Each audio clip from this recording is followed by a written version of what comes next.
พุทธศาสนาและวัฒนธรรมระบบ FM 104.5 เมกะเฮิรตซ์ออกอากาศณวัดฝายหินตำบลสุเทพอำเภอเมืองจังหวัดเชียงใหม่โทรศัพท์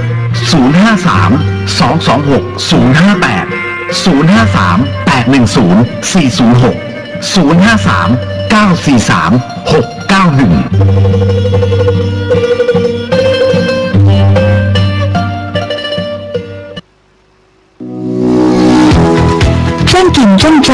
ใส่ใจสุขภาพกับสสจ.เชียงใหม่วันนี้เสนอตอนนี่อย่างเราต้องเลือกซื้อเครื่องสำอางจากร้านที่น่าเชื่อถือ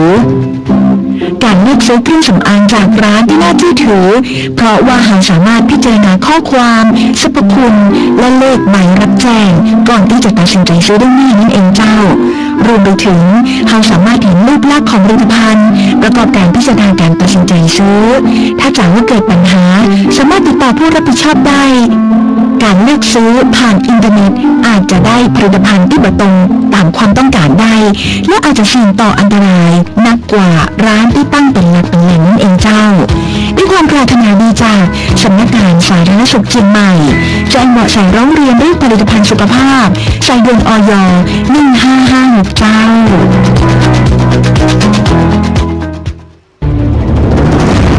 ตั้งแต่ประเทศไทยได้มีการเปลี่ยนแปลงการปกครองจากระบอบสมบูรณาญาสิทธิราชย์มาเป็นการปกครองในระบอบประชาธิปไตยอันมีพระมหากษัตริย์ทรงเป็นประมุขเมื่อวันที่ 24 มิถุนายน 2475 โดยมีรัฐธรรมนูญเป็นกฎหมายสูงสุดในการปกครองประเทศเป็นหลักในการจัดระเบียบแห่งอำนาจสูงสุดของรัฐและกำหนดความสัมพันธ์ระหว่างอำนาจอธิปไตยรัฐธรรมนูญแห่งราชอาณาจักรไทยทุกฉบับต่างวางหลักการเกี่ยวกับอำนาจอธิปไตยของรัฐและองค์กรผู้ใช้อำนาจอธิปไตยไว้เป็นหลักการในลักษณะทำนองเดียวกันว่าอำนาจอธิปไตยเป็นของปวงชนชาวไทยพระมหากษัตริย์ผู้ทรงเป็นประมุขทรงใช้อำนาจนั้นทางรัฐสภาคณะรัฐมนตรีและศาลตามบทบัญญัติแห่งรัฐธรรมนูญซึ่งนำไปสู่การแยกองค์กรผู้ใช้อำนาจอธิปไตยออกเป็น3ฝ่ายคือ 1. อำนาจนิติบัญญัติองค์กรที่ใช้อำนาจคือรัฐสภา 2. อำนาจบริหารองค์กรที่ใช้อำนาจคือคณะรัฐมนตรีและ 3. อำนาจตุลาการองค์กรที่ใช้อำนาจคือศาล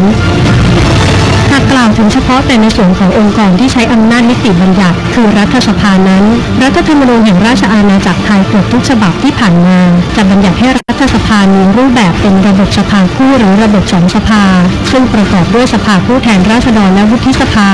อย่างไรก็ดีในสภาวะที่บ้านเมืองมีเหตุการณ์พิเศษกล่าวคือกรณีที่มีการประกาศใช้รัฐธรรมนูญฉบับชั่วคราวและรัฐธรรมนูญได้บัญญัติให้องค์กรที่ทำหน้าที่ในด้านนิติบัญญัติมีรูปแบบเป็นระบบสภาเดียวเช่นสภานิติบัญญัติแห่งชาติสภาในลักษณะ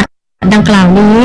จะเป็นองค์กรหลักในการตรากฎหมายแทนสภาผู้แทนราษฎรและวุฒิสภาทั้งนี้นับตั้งแต่อดีตจนถึงปัจจุบันรัฐธรรมนูญแห่งราชอาณาจักรไทยได้บัญญัติให้มีสภานิติบัญญัติแห่งชาติเพื่อทำหน้าที่ด้านนิติบัญญัติมาแล้วจำนวน6ชุดดังนี้ชุดที่1สภานิติบัญญัติแห่งชาติพุทธศักราช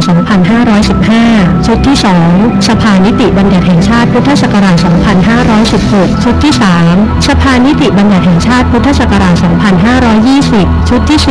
สภานิติบัญญัติแห่งชาติพุทธศักราช 2534 ชุดที่5สภานิติบัญญัติแห่งชาติพุทธศักราช 2549 ชุดที่6สภานิติบัญญัติแห่งชาติพุทธศักราช 2557 สภานิติบัญญัติแห่งชาติชุดที่6พุทธศักราช 2557 ที่มีที่มาจากคณะรักษาความสงบแห่งชาติได้เข้าควบคุมอำนาจในการปกครองประเทศตั้งแต่วันที่ 22 พฤษภาคม 2557 โดยประกาศให้รัฐธรรมนูญแห่งราชอาณาจักรไทยพุทธศักราช 2550 สิ้นสุดลงและได้ประกาศใช้รัฐธรรมนูญแห่งราชอาณาจักรไทยฉบับชั่วคราวพุทธศักราช 2557 เมื่อวันที่ 22 กรกฎาคม 2557 โดยมาตรา 6 วรรค 1 ได้บัญญัติว่าให้มีสภานิติบัญญัติแห่งชาติประกอบด้วยสมาชิกจำนวนไม่เกิน 220 คนซึ่งต่อมาได้มีการแก้ไขเพิ่มเติมรัฐธรรมนูญโดยกำหนดให้สภานิติบัญญัติแห่งชาติประกอบด้วยสมาชิกจำนวนไม่เกิน